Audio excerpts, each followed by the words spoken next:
नमस्कार, आप देख रहे हैं आर्यावर्त टाइम्स। मैं हूं निहारिका सिंह। संसद में महिला आरक्षण बिल पेश होने से पहले ही सियासी पारा हाई हो गया है। तमिलनाडु से उठी विरोध की चिंगारी अब राष्ट्रीय बहस में बदलती हुई दिख रही है।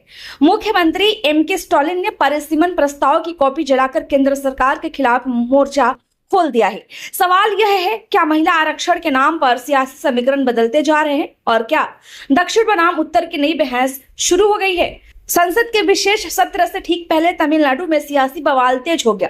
मुख्यमंत्री एम.के. स्टालिन ने प्रस्तावित परिसीमन विधेयक की कॉपी जलाकर विरोध जताया। काले कपड़े पहनकर उन्होंने इसे काला कानून बताया और कहा कि यह तमिलों के अधिकारों पर सीधा हमला है।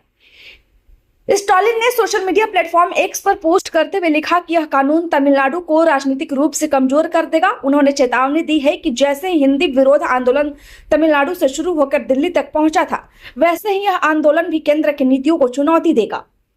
दरअसल यह पूरा विवाद महिला आरक्षण कानून नारी शक्ति बंधन अधिनियम 2023 से जुड़ा है।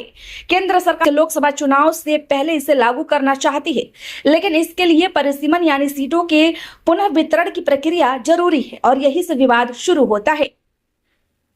तमिलनाडु सरकार का आरोप है कि परिसीमन के जरिए उत्तर भारत के राज्यों को ज्यादा फायदा मिलेगा। उदाहरण के तौर पर उत्तर प्रदेश की लोकसभा सीटें 80 से बढ़कर 120 तक हो सकती हैं, जबकि दक्षिणी राज्यों की हिस्सेदारी घट सकती है।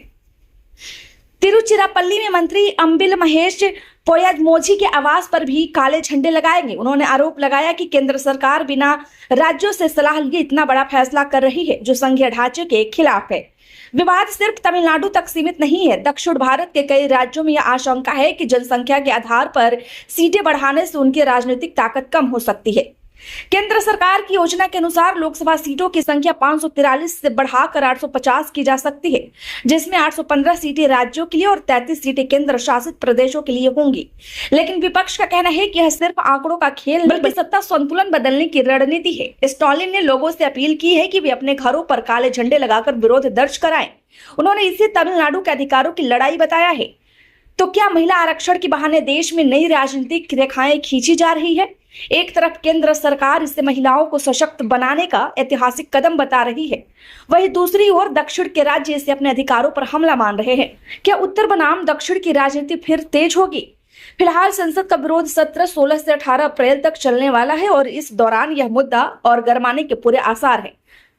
तो इसी के साथ हमें दीजिए इजाजत। देश दुनिया की तमाम अपडेट्स के लिए देखते रहिए आर्यावर्त टाइम्स। वैसे आपकी क्या राय है इस खबर को लेकर? जो भी राय है हमें कमेंट में जरूर बताएं। साथ ही हमें ये बताएं कि ये बिल पेश होना कितना सही है और कितना गलत। अगर पेश हुआ है तो इसे पास होना चाहिए या नहीं होना चाहिए। वही तमिलनाडु के मुख्यमंत्री को लेकर भी जो भी आपकी राय है हमें कमेंट में जरूर साझा करें।